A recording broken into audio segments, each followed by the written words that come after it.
Hey everybody, Adam from Atlas Gunworks. Updating the YouTube channel and why 1911 or double stack 1911 should be tuned has been a popular video and lots of opinions. So we'll have a discussion today about that, and it'll be a little different than the previous discussion. And of course we'll leave the old stuff up there so that you can see it and the progression. This is probably 6 or 7 years removed from that video.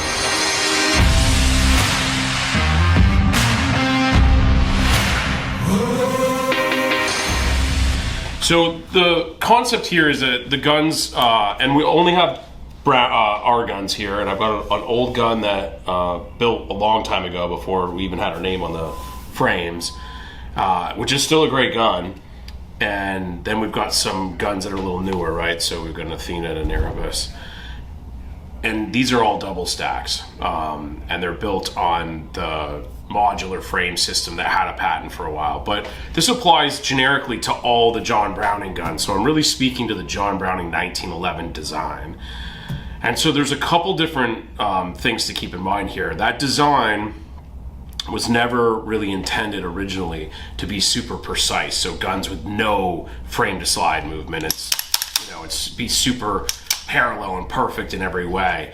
And so, but that's what the marketplace over the last 40 or 50 years has kind of driven. So now you got people who want all this precision in the guns, which they can do, but whenever you start changing the gun to be more tight and less loose, it requires everything to be working correctly at the same time. And the guns can usually eat one or two minor issues internally as far as how they're functioning, but if you have two or three, you start stacking up problems that the guns don't work right. And then the other issue you get is that a lot of folks buy one at a certain price point, whatever that is, $1,000, $2,000, $3,000, and you want the performance you could get out of a $5,000 or a $6,000 gun. And the difference between those guns generically is a couple things, but mainly the parts, the process they were built with, and how much time was spent on the guns, right? And man hours is the biggest thing. And you can put man hours into a gun that didn't cost a lot and get closer to the final product of a gun that's hand built, like one of these, one of our guns. And we're not the only ones doing it. There's some other builders building great guns out there. So it's kind of it's getting from one place to the other. It's really hard and might be way more money to get to this gun if you start with a base model that was $1,000. And it might not even be possible. Anything's possible, but welding up frame rails and cutting, and you don't want to do that, right? That's not how you're going to get there. So the real thing about this and why they should be tuned, kind of what I'm getting at, from a big picture planning thing, right? So you're thinking about buying one of these guns, or you already have one, or you're thinking about modifying it. How do I get what I want? And that's what I'm going to speak to in this video more than anything, and talk about some of the parts that are really important to getting what you want. So the ultimate design feature in these guns is clearly the trigger, and we can make them on a good gun 1.5 pounds or less, and they work great. So there's a couple things to know. It's really difficult to get a light trigger if, and we'll flip back to the other camera view here. You can see here, if your hammer and sear pinholes are here, so the hammer and sear are gonna ride on those pinholes, and they go all the way through the frame, right? Poke out over here, or flush out over here. If those aren't perfectly parallel, so if one is walking this way and one is walking this way, it is going to be really difficult to get a really nice trigger job and a really light trigger job. Most of them are okay. Almost all of them are not perfectly parallel. For example, when we used to have to buy other folks' frames, trigger jobs could be, here in this building, could be 30 minutes, or they could be 2 or 3 hours. I've done ones that took 2 days, right? The gun's crooked and we're trying to make the trigger components offset for that. Trigger jobs now take 15 minutes because we spend a lot of time and energy making sure those two holes are totally parallel. We have a super crazy probing process when we make our frames. That is the most critical thing, right? So when I'm directing the guys in the CNC shop to build new parts, I care the most about the trigger, so I care the most about how we make that. And we're constantly working on ways to improve it, but we hold most of the time 2 to 4 tenths in variation in those two across. which almost no one else I've ever seen does it, and it costs more, right? So everybody's like, well, why wouldn't you do that? Well, the machine's got to do a bunch of probing. We use ultra expensive drill bits to do that, because what happens is when you drill through, if the center of the and different people do it different ways, but if the center channel for all your hammer and all that's been cut away, and you drill, as the drill bit's it hits the next side, it often walks a little bit, and then so your pinholes are not straight enough to get a straight pin to go through, but not perfectly parallel when the hammer and sear want to hook up. So that's a critical thing for us. So could you buy a $1,000 gun and do a 1.5 pound trigger job on it? Maybe. You don't know what you're going to have there. And remember, those machines, especially on the $1,000 gun, the frames were mass produced. They probably had to make the frame for $50. So the first frame in the cycle might have been fine, and then the drill bit's worn out, and on the 10th one they're crooked or whatever, or 50th, or right before they change the drill bit. So you can't say, hey, this brand you can do it and this one you can't. You just don't know what you're getting at that price point, right? So if you got a good one, it might be there. And that might be a strategy for some folks. Buy 3 and figure out which is the best of those guns and sell 2 or sell 1 or whatever. So that's one thing to keep in mind is what is the part, how good are these parts? If you look at the lower price guns, a lot of the parts are MIM, right? So they're injection molded metal on the safeties and the beaver tail and mainspring, whatever part. When you get to the higher price point guns, that starts to go away, and everything, like in this gun, everything's milled from billet. So again, it's another level of the quality of the part in the gun. Can a MIM part last forever?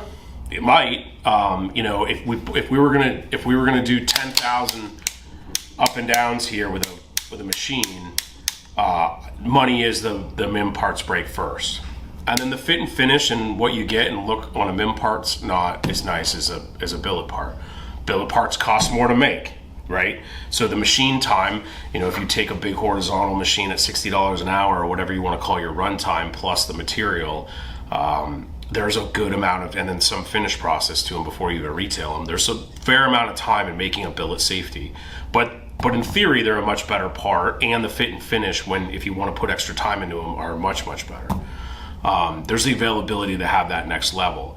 So it's kind of tiers. And so the old video was called, well, why do you want to have your 1911 tuned or whatever? And I'm just picking generic numbers, but most $1,000 guns out of the box are fine. But the beauty of this is that the trigger can be a lot better, and you want to make it better. And even if the gun's crooked in the frame rails, we could probably still do a much better trigger job than they come with factory. I think the worst one I ever did pretty recently was an old, more GI style gun, probably 20 years old, and it was super crooked. And I think we still got down to a 2.5 pound trigger, but it takes a long time, right? So it might be expensive if you're having a gunsmith do that.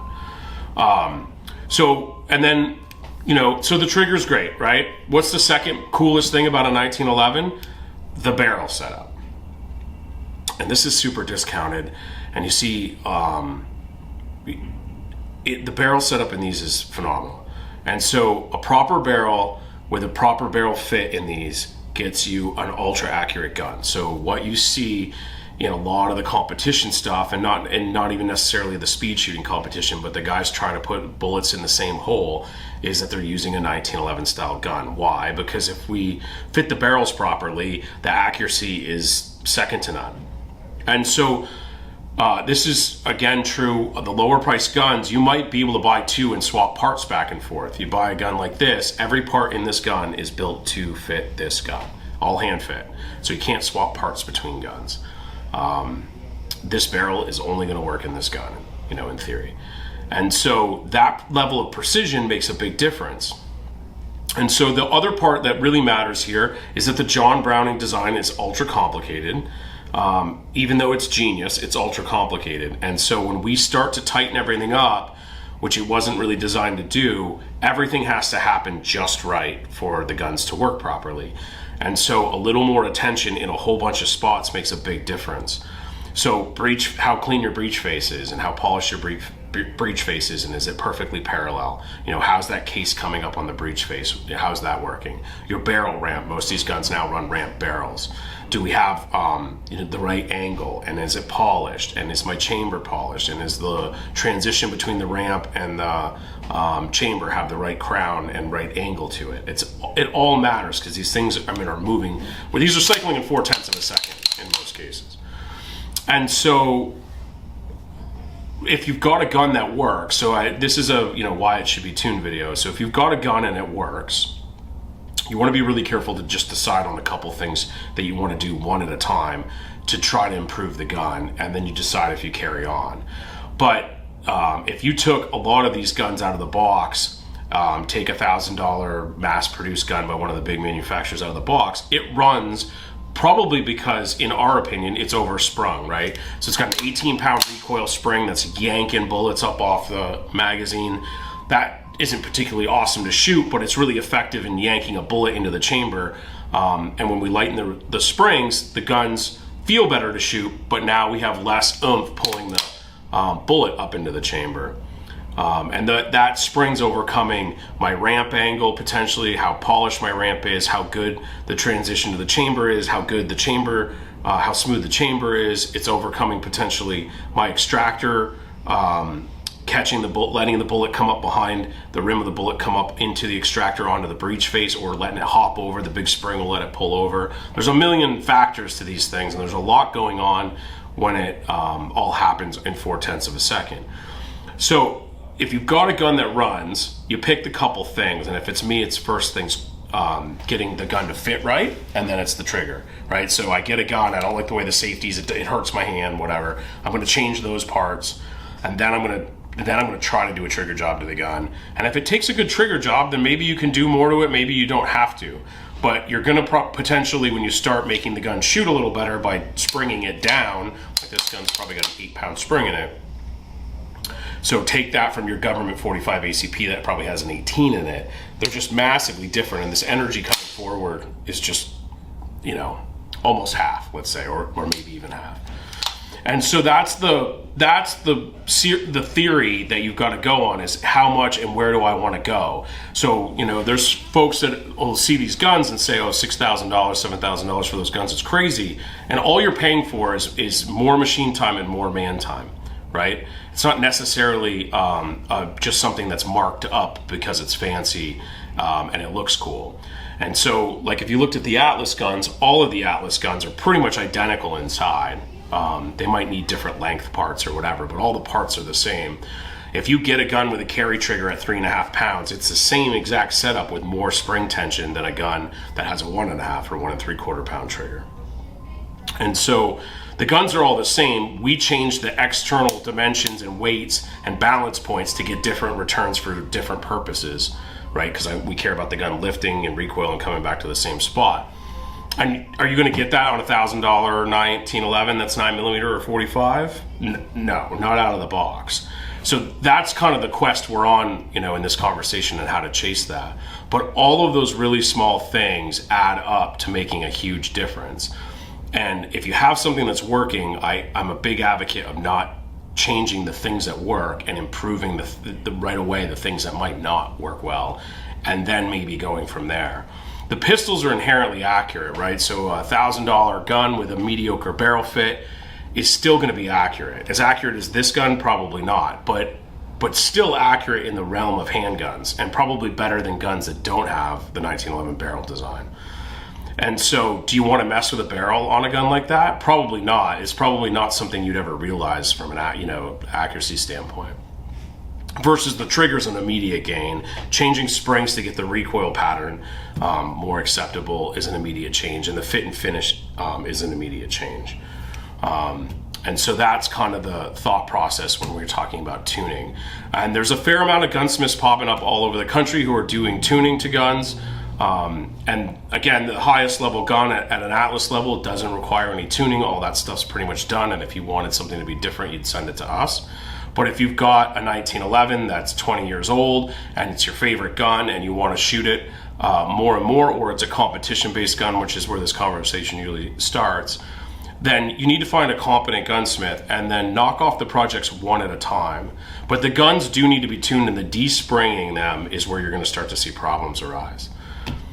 So a little bit different take than we talked about a couple years ago, but if you've got a gun you really like, make a plan, evaluate it, and ride that plan out.